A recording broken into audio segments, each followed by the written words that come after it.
नमस्कार मंडळी, कसे आहात? मजेतच असाल तर आता ना इथे मी कढई घेतलेली आहे. आता कढईमध्ये ना मी टॅमॅटो टाकून घेतलेला आहे. त्याच्यानंतर बेसिक जे वाटण आहे मी नेहमीच करते, आता ते तुम्हाला पुन्हा एकदा सांगते. याच्यामध्ये घेतलेलं आहे सुकं खोबरं घेतलेलं आहे, त्याच्यानंतर लसूण घेतलेला आहे, कोथिंबीर घेतलेली आहे आणि जिरं हे सगळं ॲड करून घेतलेलं आहे आणि मिक्सरला बारीक फाईन करून घेतलेलं आहे, थोडंसं पाणी ॲड करून.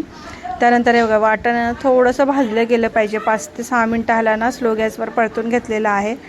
म्हणजे तुम्हाला व्हिडिओमध्ये दिसत असेल बघा, थोडं थोडं तेल सुटायला लागलेलं आहे.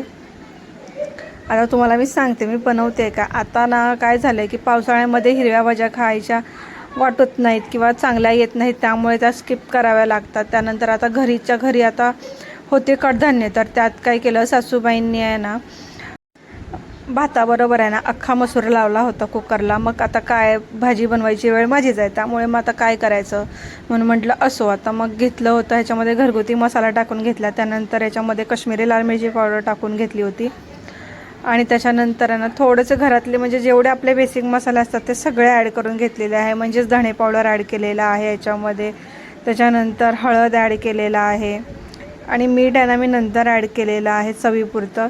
हे बघा चवीपुरतं मीठ तुम्ही आत्ताही ॲड करू शकता, नंतरही ॲड करू शकता, त्यात काय नाही. आता सगळे मसाले छान असं 2 ते 3 मिनटं आहे ना भाजून घ्यायचे आहेत. म्हणजेच ना त्याचा आहे ना कच्चापणा आला किंवा म्हणजे तो ना आपल्याला खाताना चांगला लागला पाहिजे, ह्यासाठी आपल्याला 2-3 मिनटं परतून घ्यायचं आहे. बघा तुम्हाला सांगितल्याप्रमाणे कुकरला ना चांगल्या 3-4 शिट्ट्या करून घेतलेल्या आणि ह्याच्यामध्ये 1 कांदा टाकून घेतलेला आहे. मस्त अख्खा मसूर शिजलेला आहे, झटपट होते रेसिपी. याच्यामध्ये अख्खा मसूर टाकून घेतलेला आहे, त्याच्यानंतर मीठसुद्धा ॲड करून घेतलेलं आहे. बघा मस्त ह्याला ना 5 ते 6 मिनटं ह्याला मी फास्ट गॅसवर छान अशी उकळी येऊन दिलेली आहे. त्यानंतर गार्निशिंगसाठी याच्यामध्ये टाकलेली आहे कोथिंबीर.